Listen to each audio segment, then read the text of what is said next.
नमस्कार, myself Malika Parveen, assistant professor, government law college Bikaner. LLB final year की subject civil प्रक्रिया संहिता में हमने पहले ऑर्डर 10 तक किया था। आज हम ऑर्डर 11 करते हैं।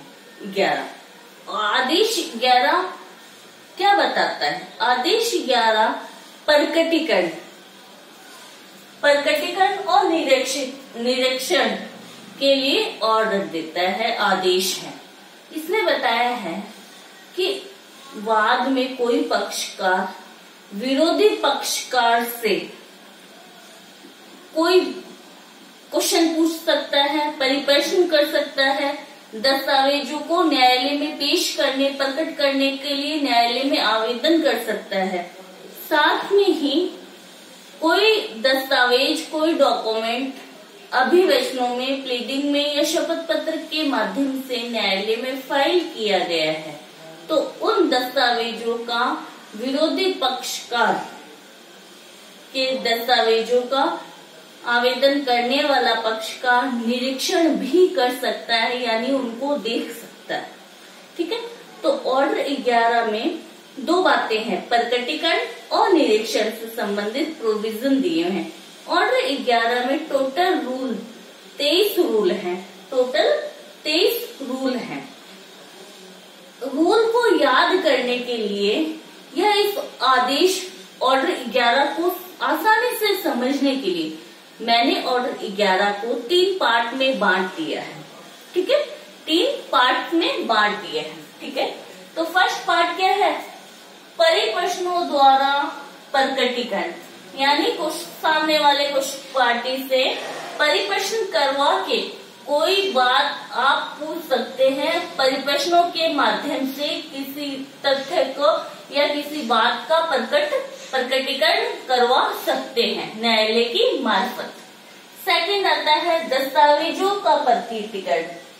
दस्तावेजों का प्रकटीकरण यानी दो चीजों, एक तो परिप्रश्न द्वारा प्रकटीकरण हो रहा है ऑर्डर 11 के रूल 1 से लेके रूल 11 तक। ऑर्डर 11 के रूल 1 से लेके रूल 11 तक।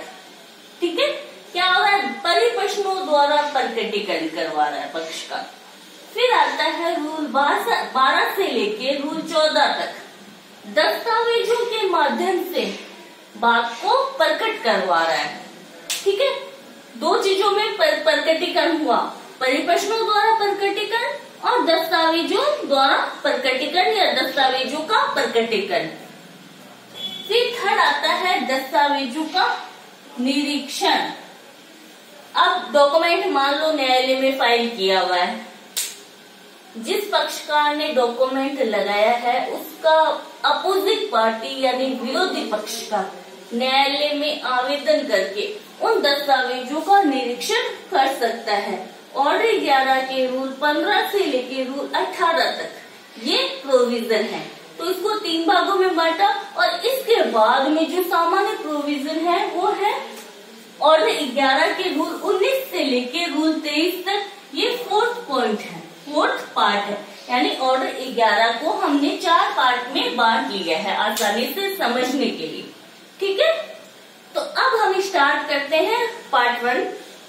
पार्ट 1 ये कह रहा है और परिप्रश्नों द्वारा प्रकटीकरण कहाँ से? रूल 1 से लेके रूल 11 तक है। ठीक है, तो रूल 1 क्या कह रहा है? रूल 1 ये कह रहा है परिप्रश्नों द्वारा प्रकटीकरण, यानी परिप्रश्न कौन पूछ सकता है? वाद में कोई भी पक्षकार यानी वादी या प्रतिवादी विरोधी पक्षकार से यानी अपनी अपोजिट पार्टी से, कोई भी पक्षकार अपनी विरोधी पक्षकार से, यानी वादी है तो प्रतिवादी से और प्रतिवादी है तो वादी से परिप्रश्न पूछ सकता है, क्वेश्चन पूछ सकता है, क्वेश्चन पूछ सकता है। लेकिन वो लिखित परिप्रश्न क्या है? न्यायालय की अनुमति से ही पूछे जा सकते हैं। न्यायालय की अनुमति से ही पूछे जा सकते हैं।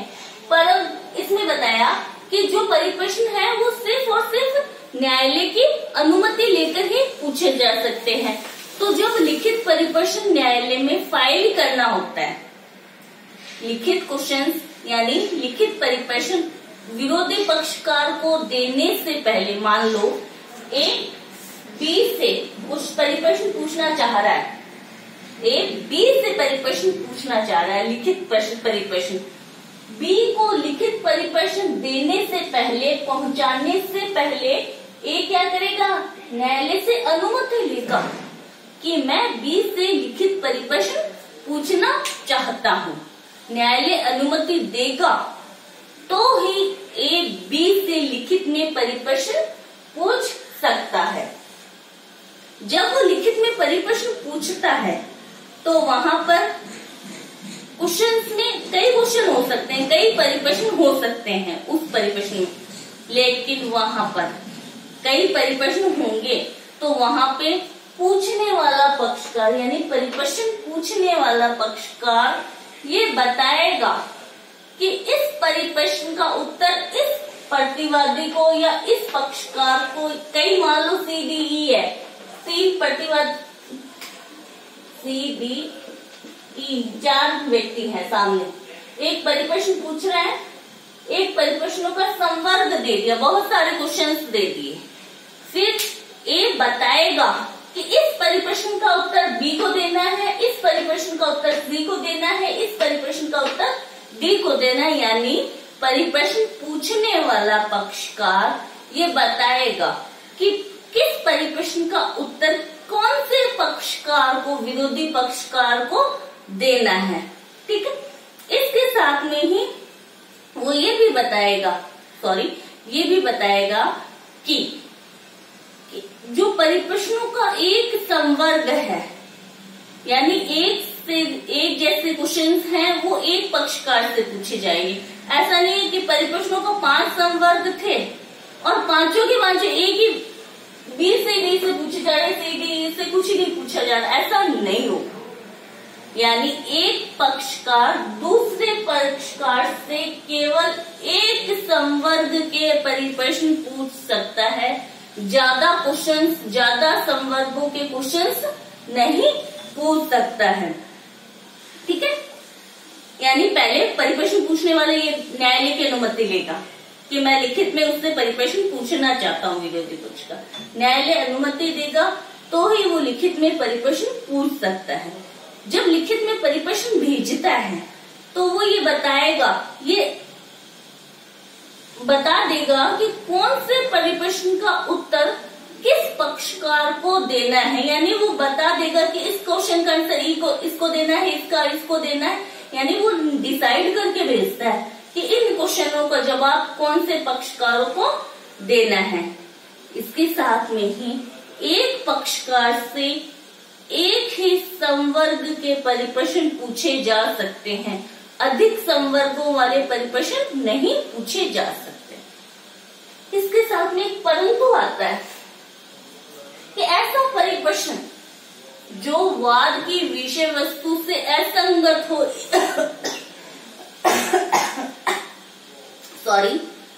ऐसा कोई परिप्रश्न जो कि वाद की विषय वस्तु से असंगत हो, विसंगत हो, इररिलेवेंट हो, तो वो परिप्रश्न न्यायालय पूछने की अनुमति नहीं देगा, चाहे वह विसंगत है। तो इसलिए लिखित परिप्रश्न पूछने के लिए न्यायालय अनुमति नहीं देगा। लेकिन अगर वो क्वेश्चन मौखिक परीक्षा की जाती तो वहां पूछा जा सकता है, यानी ऐसा कोई क्वेश्चन या ऐसा कोई विषय विवादित विषय से संबंधित ही नहीं है, मान लो ऐसा कोई क्वेश्चन जो लिखित में तो परिप्रश्न नहीं किया जा सकता, लेकिन अगर उस पक्षकार की मौखिक परीक्षा की जाती, एग्जाम्पल जैसे ए बी से लिखित में परिप्रश्न पूछना चाह रहा है, कोई ऐसे विषय से जो कि विवादग्रस्त विषय से संबंधित नहीं है, तो वहां पर न्यायालय ए को लिखित में बी से परिप्रश्न करने की अनुमति नहीं देगा। अगर ए बी से वो मौखिक परीक्षा करता तो वो क्वेश्चन पूछ सकता है। ठीक है, इसमें आएगा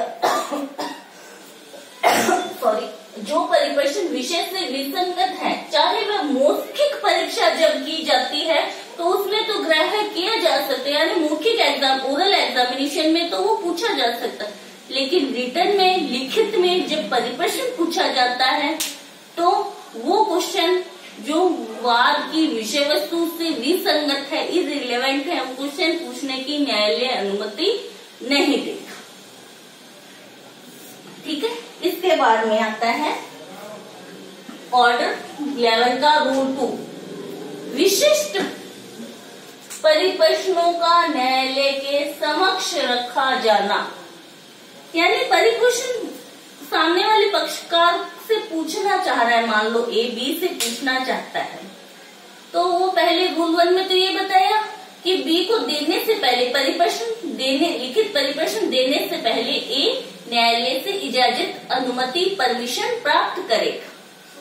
लेकिन रूल 2 में ये बताया है कि कोई विशिष्ट क्वेश्चन पूछना चाहता है, मान लो वो कि मैं इस प्रकार का, ये विशेष क्वेश्चन है, विशिष्ट स्पेशल क्वेश्चन है, मैं विरोधी पक्षकार से पूछना चाहता हूं, तो परिप्रश्न लिखित में परिप्रश्न देने वाले पक्षकार को, यानी ए बी से लिखित में परिप्रश्न पूछना चाह रहा है, ए बी से पूछना चाह रहा है, तो ए अगर कोई विशिष्ट स्पेशल क्वेश्चन पूछना चाहता है बी से, तो ए को वो विशिष्ट क्वेश्चन न्यायालय के समक्ष रखना होगा। साधारणतः जो लिखित परिप्रश्न होते हैं वो तो न्यायालय के समक्ष नहीं रखता, लेकिन अगर स्पेशल या विशिष्ट क्वेश्चन है, परिप्रश्न है जो बी से पूछना चाहता है ए, तो ए को उस विशिष्ट परिप्रश्न को पहले न्यायालय के समक्ष रखना होगा और उस विशिष्ट परिप्रश्न पर न्यायालय के समक्ष पेश किए जाने की तारीख से न्यायालय 7 दिन में विनिश्चय करेगा कि वो विशिष्ट प्रश्न विरोधी पक्षकार या बी से पूछा जाए या नहीं जाए। यानी न्यायालय 7 दिन में विनिश्चय करेगा कि ऐसा क्वेश्चन वाद के रुजु विचार, फेयर ट्रायल के लिए आवश्यक है या नहीं है, या वाद से रिलेवेंट है या नहीं है। न्यायालय जांच करेगा, जांच करने के बाद में न्यायालय जांच करेगा कि ऐसा विशिष्ट क्वेश्चन किया जाना चाहिए या नहीं किया जाना, और अगर न्यायालय को लगता है कि हाँ ऐसा विशिष्ट क्वेश्चन किया जा सकता है, तो न्यायालय 7 दिन में अपना आंसर जांच विनिश्चय करके बता देता है कि ऐसा विशिष्ट क्वेश्चन किया जा सकता है। ठीक है, नेक्स्ट आता है ऑर्डर 11 रूल 3, परिप्रश्नों के खर्चे। परिप्रश्नों के खर्चे यानी वाद के खर्चों में परिप्रश्न पूछे जाने का और उसका उत्तर देने में, परिप्रश्न पूछने और उसका उत्तर देने में जो भी खर्चा लगता है वो वाद के खर्चे माने जाएंगे, वो वाद के खर्चे माने जाएंगे। एग्जाम्पल, ए बी से परिप्रश्न पूछ रहा है, ए बी से परिप्रश्न पूछ रहा है, बी ऑब्जेक्शन कर देता है कि ये परिप्रश्न तो क्या कलंकात्मक है, तुच्छ है, वाद के फेयर ट्रायल के लिए आवश्यक ही नहीं है। तो वहां क्या न्यायालय क्या करता है, उसके ऑब्जेक्शन की जांच करता है, और जांच करने के बाद में न्यायालय को लगता है कि ऐसा परिप्रश्न वाद के विचार या फेयर ट्रायल के लिए आवश्यक ही नहीं था, या कलंकात्मक है, या अयुक्तियुक्त है, या तंग करने वाला था, तो न्यायालय क्या करता है, उस परिप्रश्न का ऑब्जेक्शन जो आया था उसको एक्सेप्ट करता है और कहता है ऐसा परिप्रश्न का उत्तर देने की आवश्यकता नहीं। साथ में ही न्यायालय परिप्रश्न पूछने वाले पक्षकार पर खर्चा भी अधिरोपित कर सकता है, खर्चा भी सॉल्व कर सकता नहीं, करेगा। न्यायालय जो अयुक्तियुक्त, असंगत या इररिलेवेंट परिप्रश्न पूछ रहा है और जांच करने के बाद न्यायालय को लगता है कि ऐसा क्वेश्चन परिप्रश्न नहीं पूछा जाना चाहिए था, जो कि क्या है, अयुक्तिक तंग करने वाला है, तो न्यायालय परिप्रश्न करने वाले पर खर्चा जो न्यायालय युक्त समझे वो खर्चा अधिरोपित कर देगी और वो वाद का खर्चा माना जाएगा। ठीक है। फिर आता है नियम 5। नियम 4 में तो सिर्फ क्या बताया, प्रारूप बताया कि परिप्रश्नों का प्रारूप कैसा होगा, वो याद करने की जरूरत नहीं है अपने को यहाँ। फिर आता है नियम 5। नियम 5 ये कह रहा है कि निगम क्या होती है कि जहां वाद का कोई पक्षकार निगम है या व्यक्तियों का कोई निकाय है। मान लो वाद में एक पार्टी क्या है, या तो निगम है या व्यक्तियों का कोई निकाय है, चाहे वह निगमित हो या ना हो, वो अपने नाम से वाद ला सकते हैं। यानी निगम अपने नाम से ला सकते हैं, या व्यक्तियों का कोई निकाय है वो अपने नाम से ला सकता है, या उनके विरुद्ध कोई वाद लाया जा सकता है। यानी क्या है, वो एक लीगल पर्सन है। अगर वाद का एक पक्षकार लीगल पर्सन है, यानी निगम है या व्यक्तियों का निकाय जो लीगल पर्सन है, विधिक व्यक्तित्व है, तो वहां पर परिप्रश्न पूछना है तो किससे पूछा जाएगा, निगम के किसी अधिकारी से परिप्रश्न पूछा जा सकता है। यानी न्यायालय में आवेदन करना होगा, परिप्रश्न पूछना है तो न्यायालय से इजाजत लेनी है, तो न्यायालय में जब आवेदन किया जाएगा तो कहा जाएगा कि इस निगम के इस अधिकारी से मैं परिप्रश्न पूछना चाहता हूँ। यानी न्यायालय क्या करता है, परिप्रश्न की अनुमति देते समय निगम के किसी अधिकारी या किसी व्यक्तियों के निकाय के किसी सदस्य से परिप्रश्न पूछने की इजाजत दे सकता है। रूल 6 और 7 दोनों ही इम्पोर्टेंट हैं। रूल 6 कहता है ऑब्जेक्शन। मान लो ए ने बी को परिप्रश्न भेजा कि ये लिखित परिप्रश्न भेज दिए कि आप ये इनका उत्तर दे दो। जैसे ही बी के पास में क्या है, वो परिप्रश्न आते हैं, परिप्रश्न आते ही बी क्या करेगा, ऑब्जेक्शन कर देगा कि ये परिप्रश्न कलंकात्मक है, तुच्छ है, तंग करने वाला है, या वो इसका उत्तर देना तात्विक नहीं समझता। यानी वो समझ कहता है कि वाद के विचारण के लिए या विवादग्रस्त विषयों के विचारण के लिए इस परिप्रश्न का उत्तर देना तात्विक नहीं है, या बी कह देता मेरा ये विशेषाधिकार है, इस कारण में इसका उत्तर देना आवश्यक नहीं समझता। यानी जिस पक्षकार से परिप्रश्न किया जा रहा है वो उस पर ऑब्जेक्शन कर सकता है, ऑब्जेक्शन कर सकता है, और उसमें साथ में ये कोई भी ऑब्जेक्शन करता है वो उत्तर में दिए गए शपथ पत्र में किया जाएगा। मान लो ए ने बी से परिप्रश्न किए, बी कह देगा कि ये परिप्रश्न तो क्या कलंकात्मक है, तुच्छ है, या तंग करने वाले हैं, या वाद के उचित निपटारे के लिए ऐसा परिप्रश्न का उत्तर देना आवश्यक नहीं है, या मेरा ये विशेष अधिकार है कि मैं इस कारण इस परिप्रश्न का उत्तर देना आवश्यक नहीं समझता। तो जो बी ऑब्जेक्शन कर रहा है वो ऑब्जेक्शन कैसे करेगा, वो ऑब्जेक्शन कैसे करेगा, तो परिप्रश्नों का जो उत्तर है वो शपथ पत्र के माध्यम से दिया जाता है। तो यानी ऑब्जेक्शन भी क्या करेगा, वो उत्तर में दिए गए शपथ पत्रों में करेगा। क्लियर। नेक्स्ट आता है ऑब्जेक्शन तो पक्षकार कर रहा है कि मैं इसका उत्तर देना आवश्यक नहीं है, या मेरा ये विशेष अधिकार है, इसलिए मैं ऑब्जेक्शन कर देता है कि ये परिप्रश्न आवश्यक नहीं है फेयर ट्रायल के लिए।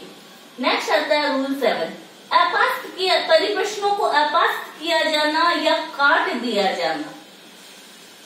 न्यायालय कोई भी परिप्रश्न जब न्यायालय ने इजाजत दे दी तो विरोधी पक्षकार के पास परिप्रश्न पहुंच जाता है, तो परिप्रश्न की तामील की दिनांक से परिप्रश्नों के तामील की तामील की दिनांक से 7 दिनों के भीतर, 7 दिनों के भीतर जिससे परिप्रश्न किया जा रहा है वो न्यायालय में आवेदन करेगा कि ऐसा परिप्रश्न अयुक्तियुक्त है या तंग करने वाला है या वाद के विचारण के लिए या फेयर ट्रायल के लिए उचित नहीं है।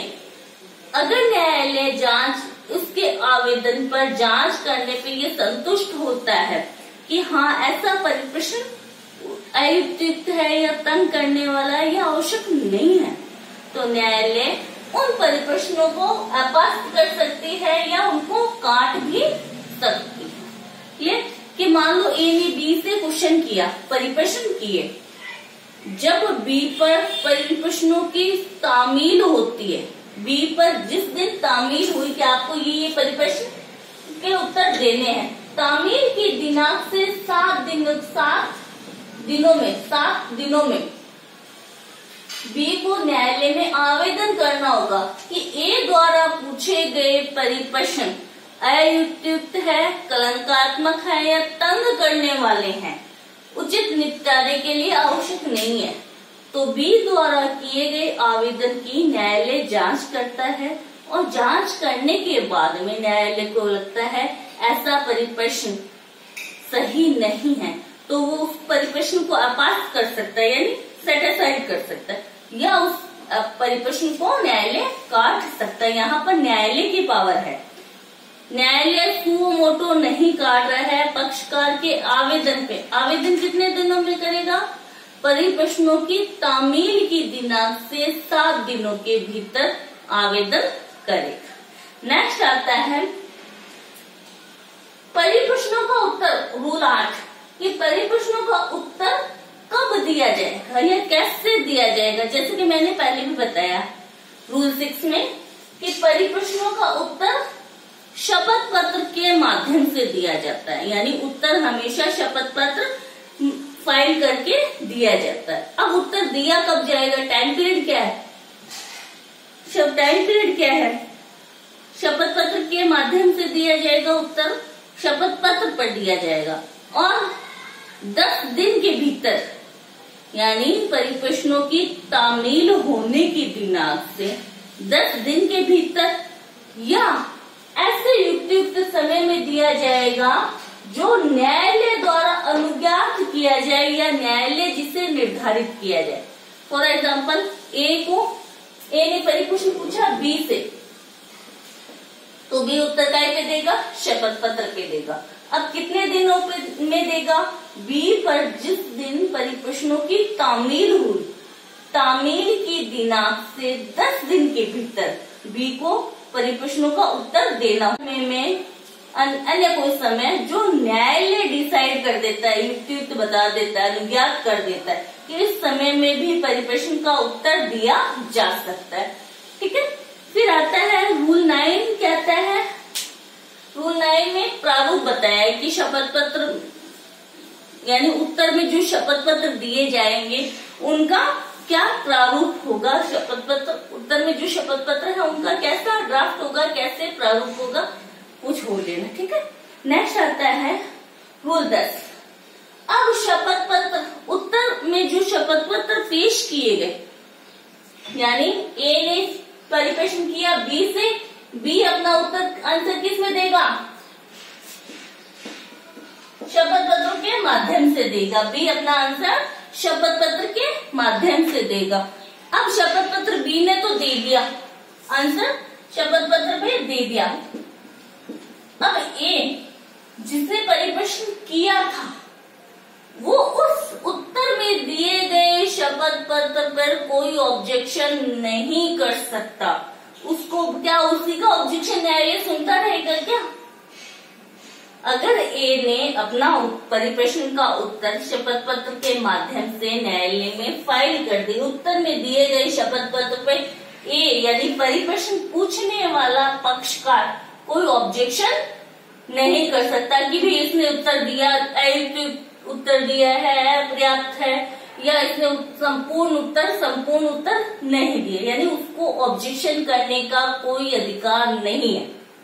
एक बार उसने क्वेश्चन किया, सामने वाले ने उत्तर शपथ पत्र के माध्यम से दे दिया, तो परिप्रश्न पूछने वाले व्यक्ति को, पूछने वाले पक्षकार को उस शपथ पत्र पर ऑब्जेक्शन, आक्षेप करने का कोई अधिकार नहीं है।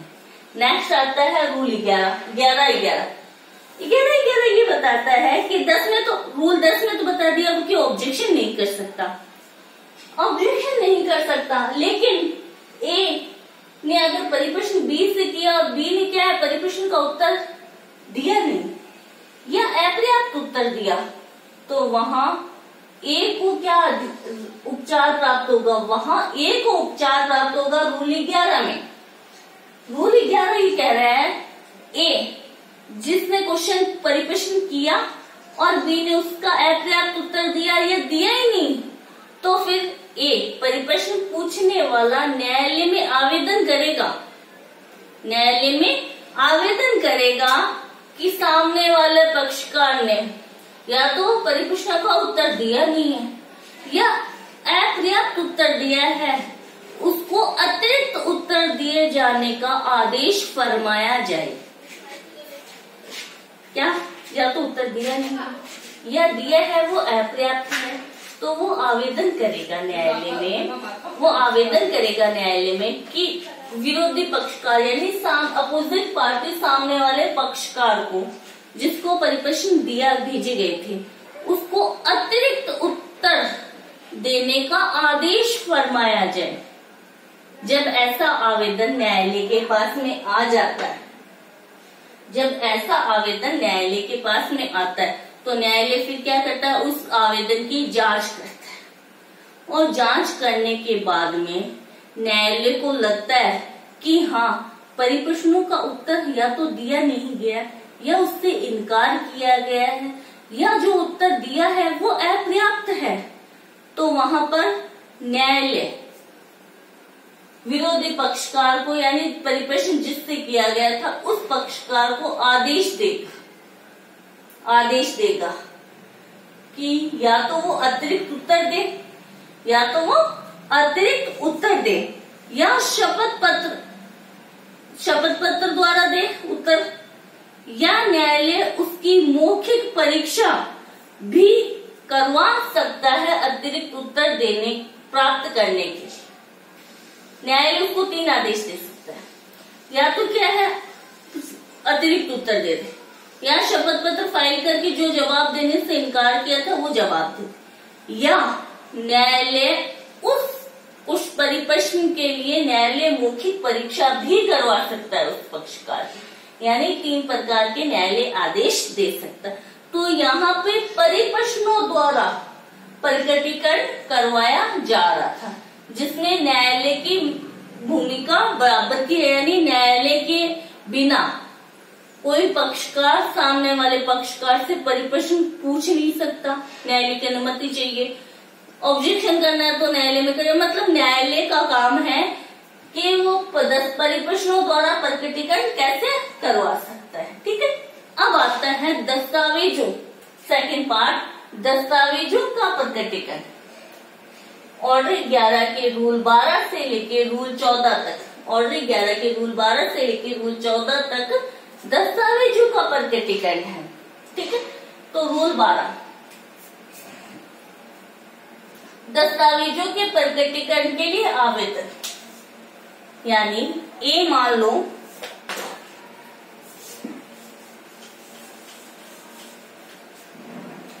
ए और बी के बीच में वाद फाइल हुआ है, कोर्ट में वाद चल रहा है।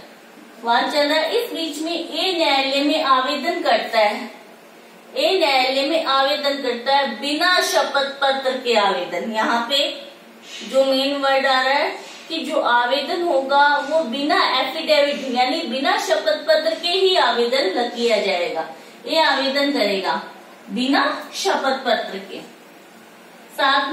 किस लिए आवेदन करेगा कि बी के कब्जे में ऐसा कोई डॉक्यूमेंट है, ऐसा कोई दस्तावेज है जो वाद के विचारण के लिए आवश्यक है, जो कि वाद के विचारण या फेयर ट्रायल के लिए आवश्यक है, तो ऐसा आवेदन आते ही न्यायालय क्या करता है, ए द्वारा किए गए आवेदन की क्या है, जांच करता है। और जांच करने के बाद में उसे लगता है कि बी के कब्जे में हाँ ऐसा कोई दस्तावेज है जिसको प्रकट किया जाना चाहिए, न्यायालय में बी द्वारा प्रस्तुत किया जाना चाहिए, प्रकट किया जाना चाहिए, तो वहां न्यायालय क्या जांच करने के बाद में बी को आदेश देगा कि उस दस्तावेज जो उसके कब्जे में है, उसके शक्ति के अधीन है, उस दस्तावेज को न्यायालय में प्रकट किया जाए शपथ पत्र के माध्यम से। यानी जो दस्तावेज पेश करने की जो आवेदन किया गया था, जांच करता है न्यायालय। जांच करने के बाद न्यायालय को लगता है कि हाँ इस दस्तावेज का वाद के विचारण में न्यायालय में होना या न्यायालय के समक्ष होना आवश्यक है, तो वहां न्यायालय दस्तावेजों के प्रकटीकरण का ऑर्डर दे देता है कि ऐसे दस्तावेज को न्यायालय में प्रकट किया जाए। जहां न्यायालय दस्तावेज को प्रकट करने का ऑर्डर देता है, वहां कोई जरूरी नहीं है वो संपूर्ण दस्तावेज जो बी के कब्जे में, उस संपूर्ण दस्तावेज को न्यायालय में हाजिर करे। वो दस्तावेजों का एक वर्ग तक भी सीमित भी हो सकता है। यानी कुछ ऐसे दस्तावेज है जिस दस्तावेज पे बी का संपूर्ण अधिकार डिपेंड है। अधिकार यानी उसकी क्रॉस एग्जामिनेशन, उसकी प्रतिरक्षा ही उस दस्तावेज पे डिपेंड है, तो संपूर्ण उस पूरे के पूरे दस्तावेज को न्यायालय में प्रकटीकरण का ऑर्डर नहीं देगा न्यायालय। फिर न्यायालय क्या करेगा, उस दस्तावेज के किसी एक वर्ग संवर्ग को न्यायालय में प्रस्तुत करने या प्रकट करने का ऑर्डर न्यायालय दे सकता है। और जहां न्यायालय को लगता है, और जहां न्यायालय ने जांच की और लगता है कि ऐसे दस्तावेज वाद के विचारण या फेयर ट्रायल के लिए अयुक्त है, तंग करने वाला आवेदन है, तो न्यायालय वहां दस्तावेज को प्रकट करने का आदेश नहीं दे। ठीक है, रूल 12 में है। और जो प्रकट करेगा दस्तावेज को, वो उत्तर हमेशा यानी परिप्रश्नों का उत्तर भी शपथ पत्र पे दिया जाएगा, और जो दस्तावेज प्रकट किया जाएगा वो भी शपथ पत्र के माध्यम से ही न्यायालय में प्रस्तुत किया जाएगा। ठीक है, रूल 13 ये कह रहा है कि दस्तावेजों संबंधी जो शपथ पत्र प्रस्तुत किए न्यायालय में, जैसे ए को कहा कि आप दस्तावेज प्रस्तुत करो, बी को कहा प्रस्तुत करो, बी शपथ पत्र द्वारा अपने दस्तावेज प्रस्तुत करता है, साथ में वो ऑब्जेक्शन भी कर सकता है बी कि ये दस्तावेज इस वाद के फेयर ट्रायल के लिए अयुक्त है या तंग करने वाला है, या मैं इस दस्तावेज को न्यायालय के सम्मुख प्रकट नहीं कर सकता। यदि कोई वो ऑब्जेक्शन करता है तो वो ऑब्जेक्शन भी क्या होगा, उस शपथ पत्र में ही किया जाएगा कि मैं इस दस्तावेज, मान लो उससे 10 डॉक्यूमेंट मांगे जाते हैं और 10 डॉक्यूमेंट में से वो 2 डॉक्यूमेंट ऐसे हैं जिनको वो पेश नहीं करना चाहता, तो वो अपना ऑब्जेक्शन 8 जो दस्तावेज शपथ पत्र के माध्यम से फाइल किए जा रहे हैं उस शपथ पत्र में लिख देगा कि इन 2 दस्तावेजों को प्रकट करने में मुझे ऑब्जेक्शन है। ठीक है, तो नियम 13 में वो ऑब्जेक्शन करेगा कि ये दस्तावेज में प्रस्तुत नहीं कर, आक्षेप करेगा शपथ पत्र के माध्यम से। ठीक है, फिर आता है रूल 14, दस्तावेजों को पेश किया जाना। क्या अंतर है दस्तावेजों को पेश किया जाना, यानी वाद का विचारण लंबित है और विचारण लंबित रहते समय दस्तावेजों का पेश किया जाना, वाद का विचारण लंबित है और विचारण लंबित रहते हुए न्यायालय को लगता है कि कोई ऐसा दस्तावेज है जो वाद के फेयर ट्रायल के लिए विधिपूर्ण है या जिसका न्यायालय में पेश किया जाना आवश्यक है, तो वहां न्यायालय क्या करता है, जिस पक्षकार के कब्जे में वो डॉक्यूमेंट है उस पक्षकार को मान लो बी के कब्जे में है तो न्यायालय क्या है, बी को ऑर्डर देगा, आदेश दे देगा कि उस दस्तावेज को न्यायालय में पेश करो। तो मेन अंतर कहाँ पे आता है? मेन अंतर 12 और रूल 14 में आता है। वहां तो दस्तावेज का प्रकटीकरण, यहाँ दस्तावेज का पेश किया जाना, ये दोनों ही चीजें अलग अलग है। दस्तावेज को प्रकटीकरण और यहाँ दस्तावेज का पेश किया जाना, ये दोनों ही अलग अलग है। फर्स्ट अंतर क्या आता है? फर्स्ट ये अंतर आता है कि दस्तावेजों के प्रकटीकरण के लिए आवेदन कर रहा है पक्षकार, कि ये आवेदन करेगा ए कि बी के कब्जे में ये डॉक्यूमेंट है, उससे न्यायालय में वो डॉक्यूमेंट, वो दस्तावेज प्रकट करवाया जाए। यानी न्यायालय सुमो मोटो दस्तावेज के प्रकटीकरण के लिए कोई ऑर्डर नहीं देगा। और रूल 14, न्यायालय ऑर्डर दे रहा है, न्यायालय सुमो मोटो दस्तावेज को पेश करने का ऑर्डर दे रहा है। यहाँ पर कोई पक्षकार आवेदन नहीं कर रहा, न्यायालय स्वप्रेरणा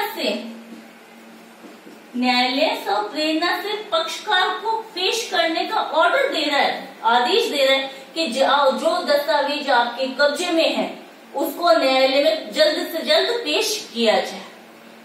फर्स्ट अंतर क्या आता है? यहाँ पे आवेदन हो रहा है, पक्षकार आवेदन करते हैं, और यहाँ पर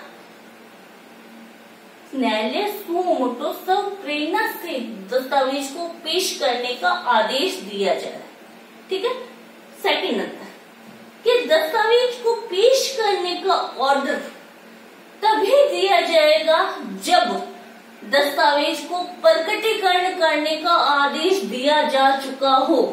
यानी रूल 14 का उपयोग या उसका प्रयोग न्यायालय तभी करेगा जब रूल 12 के अधीन न्यायालय ने दस्तावेजों के प्रकटीकरण के लिए ऑर्डर दे दिया है, तो ही वो आदेश देगा, अन्यथा नहीं। ऐसा नहीं है कि प्रकटीकरण के लिए तो न्यायालय ने कोई ऑर्डर नहीं दिया, रूल 12 के तहत तो कोई ऑर्डर नहीं दिया, सीधा रूल 14 के तहत न्यायालय कोई ऑर्डर नहीं देगा।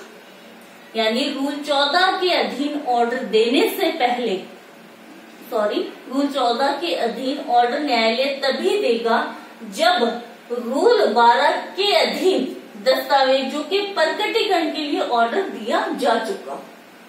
ठीक है। अब आता है रूल 12 या रूल 14, यानी दस्तावेज के प्रकटीकरण या दस्तावेजों को पेश किए जाने का ऑर्डर न्यायालय तभी देगा जब न्यायालय प्रथम दृष्टया ये लगे कि वो दस्तावेज उस पक्षकार के कब्जे में है, शक्ति के अधीन है। यानी न्यायालय सबसे पहले इस बात को निश्चय करेगा या आवश्यक रूप से अवधारित कर लिया जाएगा कि डॉक्यूमेंट बी के कब्जे में है, तभी तो उसे दस्तावेज प्रकटीकरण का ऑर्डर दिया जाएगा, अन्यथा नहीं दिया जाएगा। यानी पेश करना दस्तावेज को या दस्तावेज का प्रकटीकरण का ऑर्डर न्यायालय देने से पहले इस बात पर निश्चय कर लेता है कि वो दस्तावेज उस पक्षकार के कब्जे में है। प्रथम दृष्टया ये साबित हो जाता है कि उसी के पास वो डॉक्यूमेंट है कब्जे में, शक्ति के अधीन, तो ही ऑर्डर देगा, अन्यथा नहीं देगा। तो ये सेकंड पार्ट दस्तावेजों के प्रकटीकरण। अब आता है थर्ड पार्ट दस्तावेजों का निरीक्षण। दस्तावेजों का निरीक्षण क्या है? नियम 15 से लेके नियम 18 तक, रूल 15 से रूल 18 तक दस्तावेजों का निरीक्षण से संबंधित प्रोविजन बताए गए हैं। रूल 15 ये कह रहा है कि कोई अभिवचन या शपथ पत्र के साथ में कोई डॉक्यूमेंट न्यायालय में फाइल कर दिया जाता है। अभिवचनों या शपथ पत्रों के साथ में कोई डॉक्यूमेंट न्यायालय में फाइल कर दिया जाता है। फाइल कर दिया, न्यायालय में सबमिट हो गया मूल दस्तावेज। तो अब विरोधी पक्षकार उस उस दस्तावेज का निरीक्षण करना चाहता है, यानी वो उसको देखना चाहता है कि इस दस्तावेज की अंतर्वस्तु क्या है, इसमें क्या क्या बातें डाली गई है या क्या क्या बातें इस दस्तावेज में लिखी गई है, यानी वो उसका निरीक्षण करना चाहता है। जैसे ए ने क्या है, डॉक्यूमेंट न्यायालय में फाइल कर दिया। बी चाहता है कि ए द्वारा जो डॉक्यूमेंट न्यायालय में फाइल किया गया है उस दस्तावेज की अंतर्वस्तु क्या है। तो बी क्या है, निरीक्षण करने के लिए क्या करेगा, न्यायालय में आवेदन लगाएगा कि मैं ए द्वारा जो डॉक्यूमेंट न्यायालय में फाइल किया गया है उस दस्तावेज का निरीक्षण करना चाहता हूँ। ठीक है, ऐसा आवेदन आने के बाद न्यायालय फिर जांच करता है और जांच करने के बाद में न्यायालय को लगता है हाँ ऐसा दस्तावेज का निरीक्षण किया जा सकता है। वहां पर वो क्या है, ए को न्यायालय क्या सूचना देता है कि बी आपके द्वारा फाइल किए गए दस्तावेजों का निरीक्षण करना चाहता है। ठीक है, न्यायालय ने सूचना दे दी। अब सूचना देती ए कोई रिस्पॉन्स नहीं देता है या उसको निरीक्षण करने के लिए कोई सूचना का आंसर ही नहीं भेजता है कि कब आप निरीक्षण कर सकते हो, यानी ए ने कोई जवाब नहीं दिया। तो फिर ए उस दस्तावेज का जिसका बी निरीक्षण करना चाहता था उस दस्तावेज को ए अपने वाद में एज ए साक्ष्य के रूप में उस दस्तावेज का यूज नहीं ला सकता। उसने मान लो कह दिया, कोई आंसर ही नहीं दिया, बी निरीक्षण करना चाहता था और ए ने कोई आंसर नहीं दिया, जवाब नहीं दिया, यानी न्यायालय ने तो ऑर्डर दे दिया कि आप बी द्वारा निरीक्षण चाहा गया, आप निरीक्षण करवाओ इस डॉक्यूमेंट का। ए उस सूचना के अनुपालन में कोई निरीक्षण नहीं होने देता। ए फिर बाद में वाद का विचारण चलता है। तो ए उस दस्तावेज का जिसका निरीक्षण चाहा गया था उसे क्या है, अपने साक्ष्य के रूप में, अपने एविडेंस के रूप में उस दस्तावेज का प्रयोग नहीं कर सकता सिवाय न्यायालय की अनुमति से। अगर न्यायालय उसे अनुमति दे देता है कि हाँ आप इस दस्तावेज को एज ए साक्ष्य के रूप में यूज ला सकते हो, तो ही वो उस साक्ष्य दस्तावेज को एज ए अपने साक्ष्य के रूप में यूज ला सकता है। अन्यथा अगर पहले मना ही कर दिया या आंसर ही नहीं दिया, निरीक्षण ही नहीं करवाया, तो फिर उस दस्तावेज का आप अपने फेवर में साक्ष्य के रूप में उस दस्तावेज का यूज नहीं ला सकते। अगर न्यायालय अनुमति दे देता है तो ला सकते हो। अब न्यायालय अनुमति कब देगा, जब ए यानी जिसने सूचना के अनुपालन में निरीक्षण नहीं होने दिया वो न्यायालय को युक्तियुक्त रीजन बता देता है कि भाई मैं इस कारण, कोई अन्य रीजन बता देता है, कोई हेतुक बता देता है कि मैंने इस कारण निरीक्षण नहीं करवाया, तो वहां पर न्यायालय अगर ए द्वारा बताए गए रीजन से संतुष्ट होता है तो ही ए उस दस्तावेज को एज ए साक्ष्य के रूप में वाद में यूज ला सकते हैं, अन्यथा नहीं।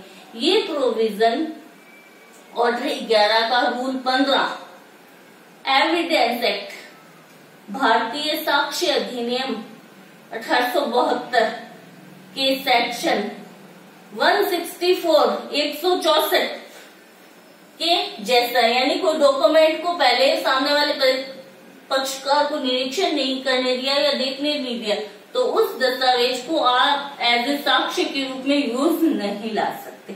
ऐसा ही प्रोविजन 164 एविडेंस एक्ट में बताया गया है। ठीक है, फिर आता है रूल 16 में वो प्रारूप बताया तो छोड़ देना। ठीक है, रूल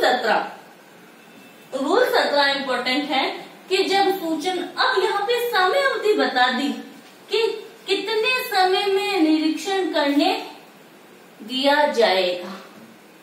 समय, रूल 17 समय अवधि को बताता है कि जैसे दस्तावेज ए द्वारा दस्तावेज फाइल किया हुआ है, बी उस दस्तावेज को निरीक्षण करना चाहता है। बी ने न्यायालय में क्या है, आवेदन कर दिया कि मुझे ए द्वारा फाइल किए गए दस्तावेज का निरीक्षण करना है। न्यायालय जांच करता है, जांच करने के बाद में ए को सूचना भेजता है कि आपके द्वारा फाइल किए गए डॉक्यूमेंट की बी निरीक्षण करना चाहता है, उसके देखना चाहता है। तो जैसे ही ए के पास सूचना आती है, सूचना की तारीख से 10 दिन के भीतर वो बी को सूचना देगा कि हाँ आप इस दस्तावेज का निरीक्षण कर सकते हो।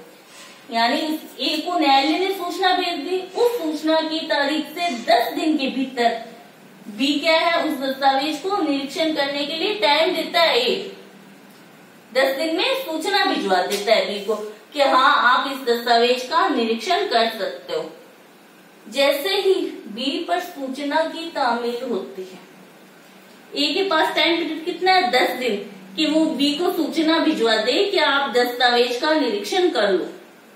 जैसे ही बी पर सूचना की तामील होती है तो बी के पास सिर्फ और सिर्फ 3 दिन बचते हैं, 3 दिन का समय मिलता है बी को कि वो उस दस्तावेज का निरीक्षण कर ले। ठीक है, अब वो निरीक्षण कहाँ पर करेगा, निरीक्षण कौन से डॉक्यूमेंट का करेगा या कहाँ, जिस अधिकारी या जिस व्यक्ति की न्यायालय में फाइल किया गया तो न्यायालय की कस्टडी में, न्यायालय के किसी अधिकारी के पास में वो डॉक्यूमेंट कस्टडी में होता है। तो वहां पर बी के पास 3 दिन होते हैं कि वो उस दस्तावेज का निरीक्षण उस अधिकारी की अभिरक्षा में, जिसके पास में वो डॉक्यूमेंट है, वहां जाके 3 दिनों में वो निरीक्षण कर सकता है। टाइम पीरियड बताया है नियम 17। नियम 18 ये कह रहा है निरीक्षण के लिए आदेश, यानी नियम 15 में क्या न्यायालय ने सूचना भेजी थी ए को कि आप निरीक्षण करो ए बी को इस डॉक्यूमेंट का।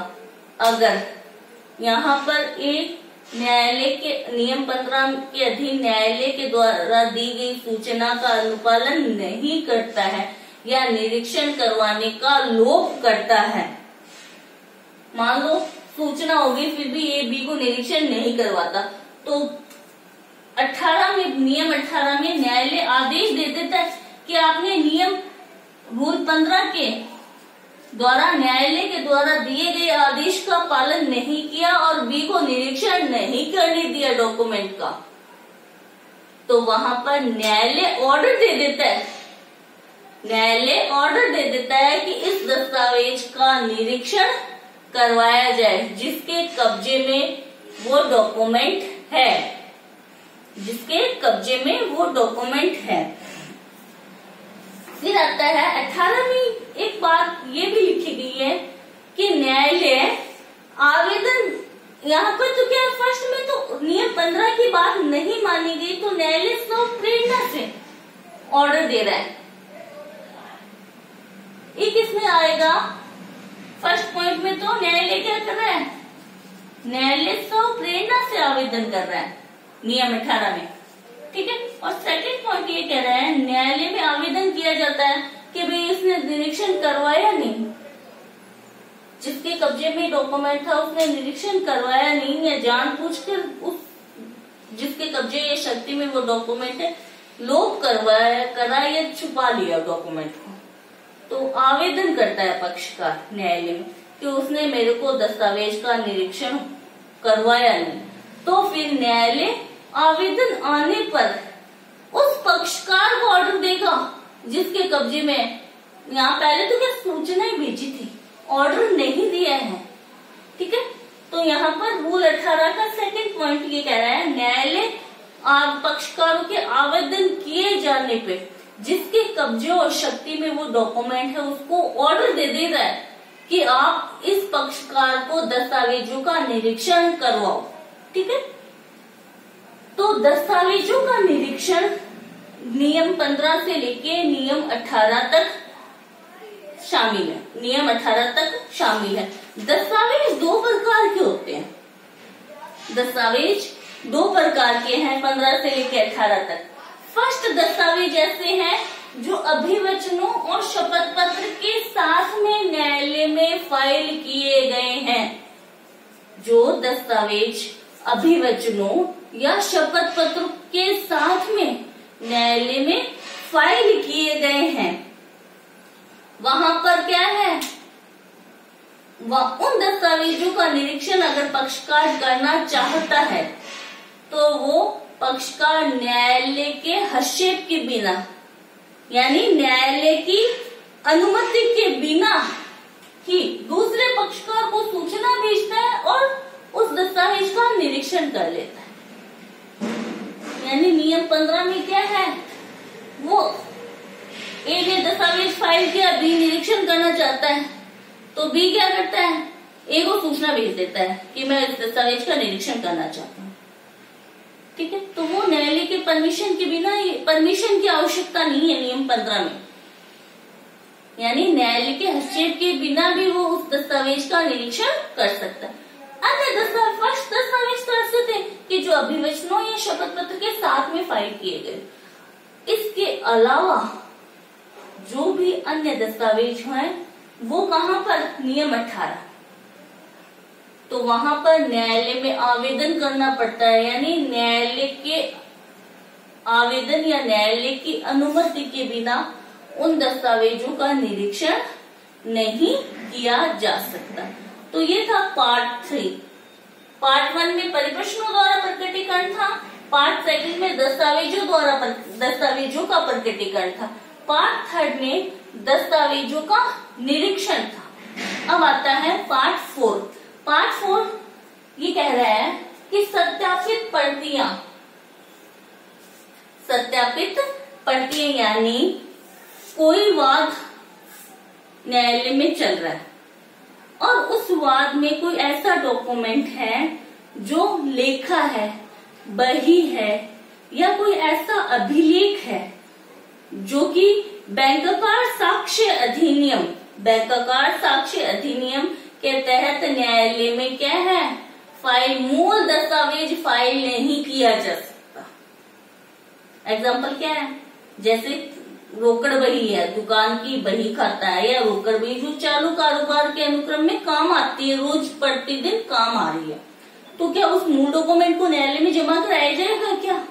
नहीं, वहां पर उस बही, लेखा या उस अभिलेख के मूल सत्यापित या उसकी प्रमाणित प्रति न्यायालय में जमा करवाई जाएगी। मूल डॉक्यूमेंट वहां पर जमा नहीं कराया जाए, वहां पर प्रमाणित यानी सर्टिफाइड सत्यापित कॉपी न्यायालय में जमा करवाई जाती है। अब अगर कोई चाहता है कि मैं उस दस्तावेज का निरीक्षण करूं, तो न्यायालय निरीक्षण का आवेदन आने पर उस सर्टिफाइड कॉपी यानी उस सत्यापित कॉपी का निरीक्षण करने का ही ऑर्डर देता है कि हाँ आप इस सत्यापित कॉपी का निरीक्षण कर सकते हो। जब जो पक्षकार आवेदन कर रहा है वो सत्यापित कॉपी का निरीक्षण करता है तो वहां पर न्यायालय ये ऑर्डर दे सकता है जिसके कब्जे में मूल कॉपी, बही, रोकड़ या वो अभिलेख है कि आप मूल को इसको निरीक्षणार्थ यानी दिखाने के लिए पेश करो एक बारी। वो उस सत्यापित कॉपी की तुलना, प्रतियों की तुलना मूल से कर सकता है और तुलना करने के बाद वो मूल को देखता है और सत्यापित कॉपी की एक नकल ले लेता है या उसकी निरीक्षण कर लेता है। ठीक है, लेकिन कुछ ऐसे डॉक्यूमेंट भी हैं, यानी राज्य के विषयों से संबंधित कुछ ऐसे डॉक्यूमेंट या सर्टिफाइड कॉपियां होती है जिनको न्यायालय विशेषाधिकार होने के तहत उस सर्टिफाइड कॉपी का निरीक्षण करने की अनुमति भी नहीं देता है। फिर आता है रूल 20। रूल 20 से कह रहा है समय से पूर्व प्रकटीकरण, यानी न्यायालय जब किसी वाद का विचारण कर रहा है और विचारण करते समय एक पक्षकार के द्वारा एक पक्षकार के द्वारा किसी दस्तावेज के प्रकटीकरण के लिए आवेदन किया जाता है, उस आवेदन पर विचार करते समय न्यायालय को लगता है कि ऐसे दस्तावेज का प्रकटीकरण करने से पहले इशू फ्रेम या अन्य किसी प्रश्न का अवधारण पहले किया जाना आवश्यक है, यानी विवादक विरचित किया या अन्य किसी प्रश्न का अवधारण किया जाएगा, उससे इस डॉक्यूमेंट के प्रकटीकरण की आवश्यकता ही नहीं पड़ेगी। तो वहां पर न्यायालय क्या करता है, एक बार दस्तावेज के प्रकटीकरण को क्या है, सस्पेंड कर देता है, स्थगित कर देता है और पहले इशू फ्रेम करता है या किसी अन्य प्रश्न जिसका अवधारण करना आवश्यक है, तो न्यायालय उस प्रश्न का अवधारण पहले करेगा। तो समय पूर्व प्रकटीकरण ये कह रहा है, नियम 20 ये कह रहा है कि मान लो न्यायालय विचार कर रहा है और विचार करते समय आवेदन आता है कि दस्तावेज का प्रकटीकरण किया जाए। न्यायालय उस आवेदन की जांच करते समय न्यायालय को लगता है कि इस दस्तावेज को प्रकटीकरण की आवश्यकता ही नहीं पड़ेगी अगर पहले विवादक विरचित कर दिया जाए या अन्य किसी प्रश्न का अवधारण कर दिया जाए। तो वहां न्यायालय क्या है, प्रकटीकरण को एक बार स्थगित करेगी और पहले इशू फ्रेम करेगी या अन्य किसी प्रश्न को निर्धारित या अवधारण करेगी। ठीक, नेक्स्ट आता है रूल 21, अनुपालन का परिणाम। यानी किसी पक्षकार को कहा कि परिप्रश्नों द्वारा प्रकटीकरण करो, यानी परिप्रश्न भेजे, उसने जवाब नहीं दिया। दस्तावेज के प्रकटीकरण को कहा, उसने जवाब नहीं दिया। या दस्तावेजों के निरीक्षण का ऑर्डर दिया न्यायालय ने, मान लो कोई भी इन तीनों पार्ट में से कोई भी ऑर्डर दिया न्यायालय ने और उस पक्षकार ने उस आदेश का पालन नहीं किया, तो उसका परिणाम क्या होगा, उसका रिजल्ट क्या होगा, ये बताया है ऑर्डर 21 में, रूल 21 में।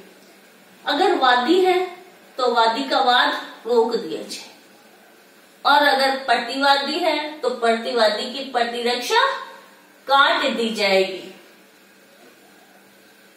वादी है तो वादी का वाद रोक दिया जाएगा। वादी ने कोई दस्तावेज पेश नहीं किया, निरीक्षण नहीं करवाया या परिप्रश्न का उत्तर नहीं दिया, तो वादी का वाद क्या है, खारिज कर दिया जाएगा। और प्रतिवादी है तो प्रतिवादी की प्रतिरक्षा काट दी जाएगी, मानो उसने कोई प्रतिरक्षा की ही नहीं। इसका सेकंड पॉइंट थोड़ा सा इम्पोर्टेंट है रूल 21 का, कि जिस वादी का वाद वादी के डिफॉल्टर वादी के व्यतिक्रम के कारण वादी का वाद खारिज कर दिया गया है, वादी उसी वाद हेतु के लिए नया वाद नहीं ला सकता है। वादी खुद ही गलती कर रहा है और खुद गलती करके क्या उसी वाद हेतु के लिए नया वाद ला सकता है? नहीं। वादी खारिज किए गए वाद हेतु के लिए नया वाद नहीं ला सकता है। फिर आता है नियम 22, परिप्रश्नों के उत्तरों का साक्ष्य के रूप में यूज लाया जा सकता है। मानी परिप्रश्न किया और विरोधी पक्षकार ने उसका उत्तर भी दे दिया, तो जिस पक्षकार ने उसका उत्तर दिया है वो उत्तर देने वाले व्यक्ति के विरुद्ध साक्ष्य के रूप में यूज लाया जा सकता है। पूरा उत्तर लाया जा सकता है या पूरा आधा उत्तर लाया जा सकता है या उत्तर का कुछ भाग उत्तर देने वाले व्यक्ति के विरुद्ध ही साक्ष्य के रूप में यूज लाया जा सकता है। न्यायालय को लगता है अगर कि ऐसा उत्तर साक्ष्य में उसके विरुद्ध यूज लाया जा सकता है तो ही लाएगा। अगर न्यायालय को लगता है कि ऐसा उत्तर उसके विरुद्ध साक्ष्य में यूज नहीं लाना चाहिए तो न्यायालय उस उत्तर को उसके विरुद्ध साक्ष्य के रूप में यूज नहीं लाता है। ठीक है। नियम 23 कह रहा है कि अगर कोई पक्षकार अवैध है, माइनर है या विकृत चित्त है, विकृत वादी या प्रतिवादियों में से कोई या तो माइनर है या विकृत चित्त है, तो वो वाद मित्र या वादार्थ संरक्षक के माध्यम से ये नियम उन पर लागू होंगे। यानी अगर कोई वादी माइनर है और उसने कहा परिप्रश्न द्वारा प्रकटीकरण का ऑर्डर दिया, तो फिर वो कौन देगा? उसके वाद मित्र है, वाद मित्र देगा। अगर वादी माइनर है तो उसकी ओर से वाद का संचालन कौन करता है? वाद मित्र करता है। तो उन परिप्रश्नों का उत्तर वाद मित्र देगा। और अगर प्रतिवादी माइनर है या विधिक नियोगिता के अधीन है या अस्वच्छित है, विकृत है, तो उसकी ओर से वादार्थ संरक्षक उसकी प्रतिरक्षा करता है। तो यानी वाद मित्र और वादार्थ संरक्षक पे ये सारे प्रोविजंस लागू हो जाएंगे। ठीक है, तो ये ऑर्डर 11 था जो कि बताता है कि प्रकटीकरण और निरीक्षण से संबंधित प्रोविजन बताता है। इसको आसानी से याद करने के लिए मैंने इसको 4 भागों में बांटा है। आई होप समझ आया होगा। Thank you so much.